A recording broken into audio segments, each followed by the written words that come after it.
جب یزید نے حضرت امام حسین سے بیعت کرنے کے لیے کہا تو حضرت امام حسین رضی اللہ تعالیٰ عنہ نے انکار کر دیا۔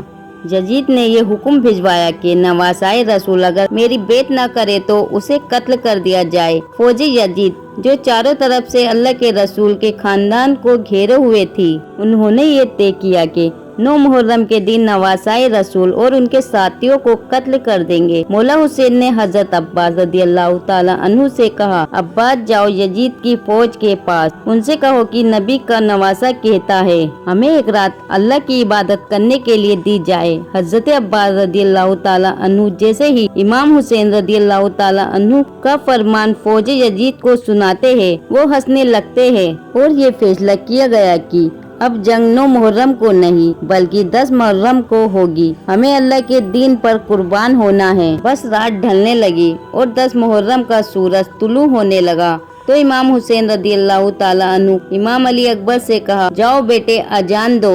اذان ہونے کے فوراً بعد رسول اللہ صلی اللہ تعالیٰ علیہ وسلم کے جانثاروں نے فجر کی نماز پڑھی۔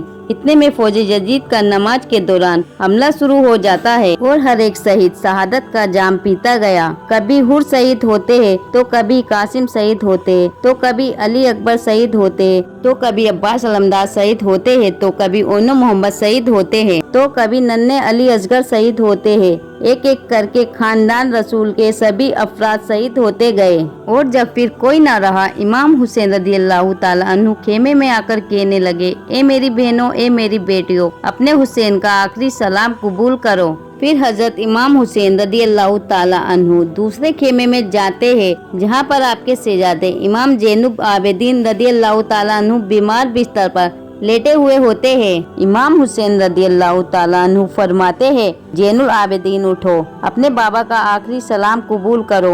امام زین العابدین اٹھتے ہیں اور دیکھتے ہیں کہ امام حسین رضی اللہ تعالیٰ عنہ خون سے رنگے ہوئے ہیں۔ پھر آپ امام زین العابدین رضی اللہ تعالیٰ عنہ سے کہتے ہیں کہ ان ظالموں یزیدیوں نے سارے خاندان اہل بیت کو شہید کر دیا ہے۔ اپنے نانا کے دین کو بچانے کے لیے میرے لگتے جگروں نے شہادت کا جام پی لیا ہے۔ بس اتنا سنتے ہی امام زین العابدین رضی اللہ تعالیٰ عنہ سہارے سے اٹھتے ہیں اور کہتے ہیں، بابا مجھے اجازت دے، میں میدان جنگ میں جاؤں گا۔ امام حسین رضی اللہ تعالیٰ عنہ فرماتے ہیں، زین العابدین تم خاندان اہل بیت کے جشن چراغ ہو، تمہیں یزید کے دربار میں خطبہ سنانا ہے۔ امام زین العابدین یہ سن کر جارو قطار رونے لگے اور اس کے بعد امام حسین رضی اللہ تعالیٰ عنہ الوداع کہتے ہیں اور میدان کربلا میں جاتے ہیں۔ امام حسین جیسے ہی میدان کربلا میں آتے ہیں تو سب سے پہلے آپ نے کہا، لوگوں میں تمہارے رسول کا نواسہ ہوں، میں وہ ہوں جس کو تمہارے رسول اپنے کاندھے پر سوار کرتے تھے،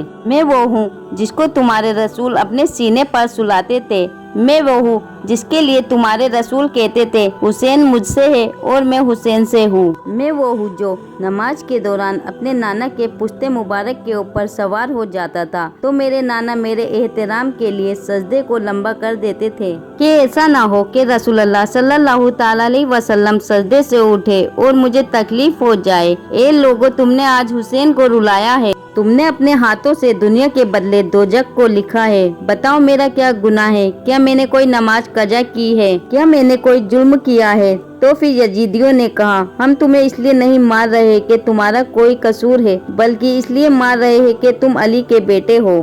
حسین رضی اللہ تعالیٰ عنہ فرماتے ہیں، اے لوگو، وہ علی جو اسلام کا محافظ تھا، آج اس علی کا یہ صلہ دے رہے ہو کہ اس کی اولاد کو آج اس بیابان میں شہید کر رہے ہو۔ بس اتنے میں سمر کہتا ہے، حسین کی بات نہ سنو، بس حملہ کر دو۔ تاریخ نے لکھ دیا تھا کہ اس زمین پر آج سے پہلے ایسی جنگ کبھی نہ ہوئی تھی اور نہ کبھی ہوگی۔ ایک طرف ہزاروں کی فوج تھی اور دوسری طرف تنہا 3 دن کے بھوکے پیاسے حسین ابن علی یزیدیوں سے مقابلہ کر رہے تھے۔ لاشیں ہواؤں میں اڑ رہی تھی، ہزاروں یزیدی ایک ایک کر کے امام حسین کی تلوار سے جہنم رسید ہو رہے تھے۔